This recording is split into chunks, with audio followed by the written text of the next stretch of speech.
खडसेंचा भाजप प्रवेश कधी होणार आहे? कारण सगळ्या राज्यभरामध्ये आज चर्चेचा विषय. आज तुम्ही मुक्ताईनगरमध्ये आलेला आहात. केंद्रीय जी आमची समिती असतं पक्षप्रवेशाबद्दल, त्या समितीला निर्णय घ्यायचा असतो. शेवटी कुणाला पक्षात येण्याकरता ना नसतं, पण शेवटी समिती निर्णय घेतं आणि समिती निर्णय घेईल. पण दोन बड्या नेत्यांची नाराजी आहे अशी एक चर्चा आहे आणि त्यामुळे त्यांचा प्रवेश रखडला असं सांगितलं जातं. आमच्या पक्षामध्ये कोणी कधी नाराज होत नाही. पक्षामध्ये कोणी ॲडिशन करत असेल तर उल्हास पाटील साहेब आले, केतकीताई पाटील आल्या, इतके लोक पक्षामध्ये आले आहेत. मोठे मोठे लोक पक्षात आहेत. पक्षात येणारी खूप मोठी यादी आहे. त्यामुळं पक्षाला ॲडिशन होणाऱ्या कुठल्याही बाबीला कोणती नाराजी नसतं आणि आपल्या जीवनातलं काही व्यक्तिगत जीवन कोणाचं नसतं. पक्ष हा शेवटी पक्ष आहे आणि त्यामुळे पक्षात कोणी येत असेल त्याला कधीच कुणाची ना नसतं. पण केंद्रीय समिती मात्र निर्णय घेतात. ठाकरे म्हणतायत की नरेंद्र मोदी मला लहान भाऊ मानतात, मग त्यांनी नातं का तोडलं आणि काँग्रेस त्यांच्या मानगुटीवर बसले आणि वारंवार त्यांना महाराष्ट्रात यावं लागतंय असं मत. महाराष्ट्रामध्ये मोदीजी मत मागत आहेत ते पंतप्रधानाचे उमेदवार आहेत. काँग्रेस मत मागू शकत नाही, कारण काँग्रेसचा प्रधानमंत्री राहुल गांधी 240 सीट लढत आहेत. 240 सीट लढणारा प्रधानमंत्री कसा होईल? जे 240 सीट लढतात आहे, प्रधानमंत्री बनायला 272 खासदार लागतात आणि त्यामुळे पुन्हा एकदा हा देश कुठं नेऊन पाहतात आहे. मला वाटतं उद्धव ठाकरेंना जो समजलं नाही आहे की त्यांनी थोडं आत्मपरीक्षण करावं. बाळासाहेबांचा विचार काय होता, तो कसा त्यांनी पायदळी तुडवला याचा विचार त्यांनी केला पाहिजे. आणि या महाराष्ट्रात आता ही त्यांची शेवटची निवडणूक आहे. यानंतर महाराष्ट्राची जनता ही त्यांना पूर्णतः सोडणार आहे. मुक्ताईनगर येथील या ठिकाणी शरद पवार यांची सभा आहे. जळगाव जिल्ह्यात 3 ठिकाणी सभा आहे. त्यांना आता अशी स्थिती निर्माण झाली, जात धर्म पंथाच्या नावानं मतदान मागावं लागत आहे आणि जातीपातीचे समाज फोडण्याचे, घरं फोडण्याचे काम शरद पवार साहेबांनी आयुष्यभर केले आहे. आणि आता पुन्हा त्यांना महाराष्ट्रामध्ये एक आशेचं किरण दिसतं आहे की सामाजिक व्यवस्था बिघडवणे, सामाजिक रचना बिघडवणे, समाजामध्ये फूट पाडणे, धर्मामध्ये फूट पाडणे, धार्मिक राजकारण करून महाराष्ट्राला पुन्हा एकदा नेणे. खरं तर या महाराष्ट्रामध्ये आपल्याला ही जनता सुज्ञ आहे. जातीपातीच्या राजकारणाच्या बाहेर जनता निघालेली आहे आणि आता शरद पवार साहेब किती फिरले महाराष्ट्रात तरी हा महाराष्ट्र महायुतीच्या मोदींच्या मागे उभा राहील. पवारसाहेब कधीही तुम्ही उत्तर महाराष्ट्राच्या विकासाचं राजकारण केलं नाही. पवारसाहेबांनी संकुचित राजकारण केलं आहे आणि त्यामुळं उत्तर महाराष्ट्राची जनता ही मोदींच्या मागे उभी राहील. सहानुभूतीचा फायदा पवार ठाकरेंना होईल म्हणून शिंदे विरुद्ध ठाकरेंची लढत भाजपामध्ये होणार असल्याचं चर्चिलं जात आहे. काय सांगा? ज्यांनी जे असं बोलले असेल त्यांना ते लखलाभ आहे. आमची महायुती प्रचंड मजबूत आहे आणि 51% मतं या महाराष्ट्रात मिळतील. संपूर्ण जनता मोदीजीला मत द्यायला तयार आहे. मोदीजी पुन्हा नंदुरबारला 7 तारखेला 1 वाजता येतात आहे. 7 तारखेला 3 वाजता नगरला मोदीजी येत आहे. 10 तारखेला मोदीजी बीडला येत आहे. एक मोठं वादळ, मोदींच्या नावाचं मोठं वादळ या महाराष्ट्रात आलेलं आहे आणि महाविकास आघाडी झाडपत्त्यासारखी उडून गेल्याशिवाय राहणार नाही.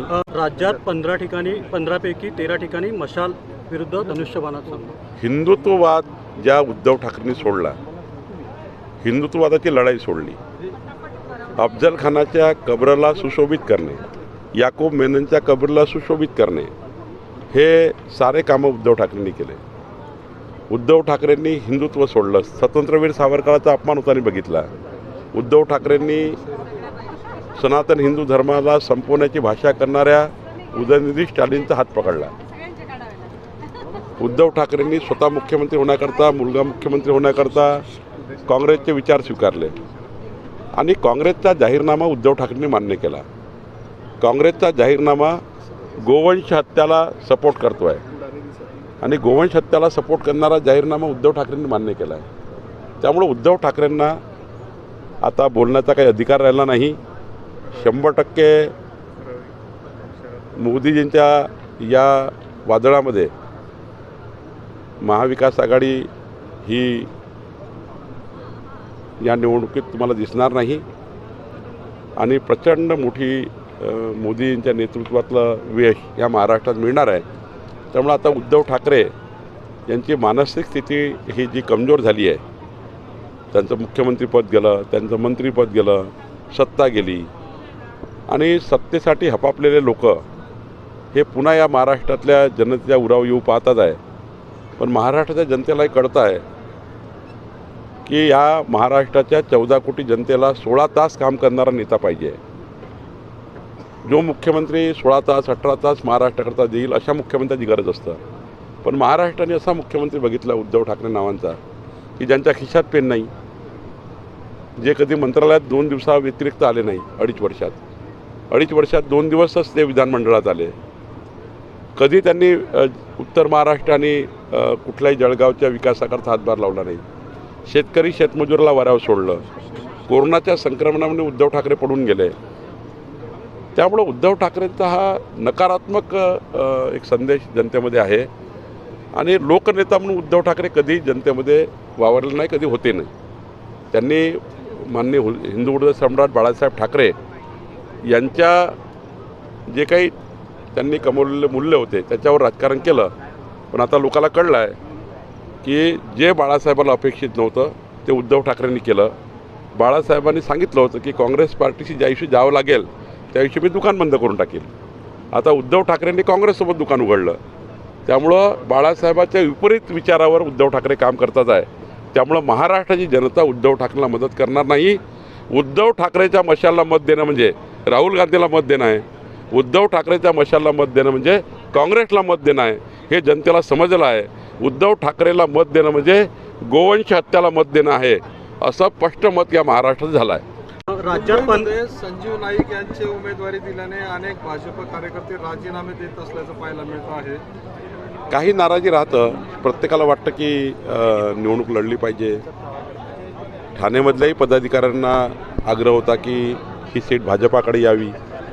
परंतु महायुतीच्या राजकारणामध्ये काही कॉम्प्रोमाइज करावे लागतात, काही एक पाऊल मागे यावं लागतं आणि त्यामुळं ठाण्याची सीट आता एकनाथ शिंदेजीकडे गेली आहे.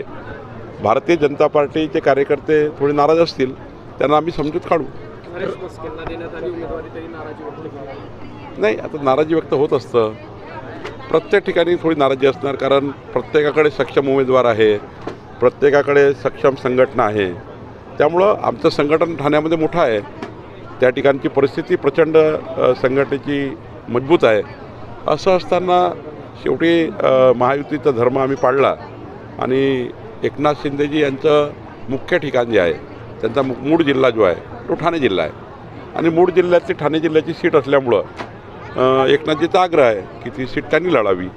म्हणून मला वाटतं की ही सीट महायुतीतून आम्ही त्यांना दिली आहे आणि त्यातनं आता आमच्याकडे एकच काम आहे की भाजपाच्या ठाण्याच्या युनिटने 51% मतं घेऊन ठाण्याची शिवसेनेची सीट निवडून आणणे ही आमची जबाबदारी आहे.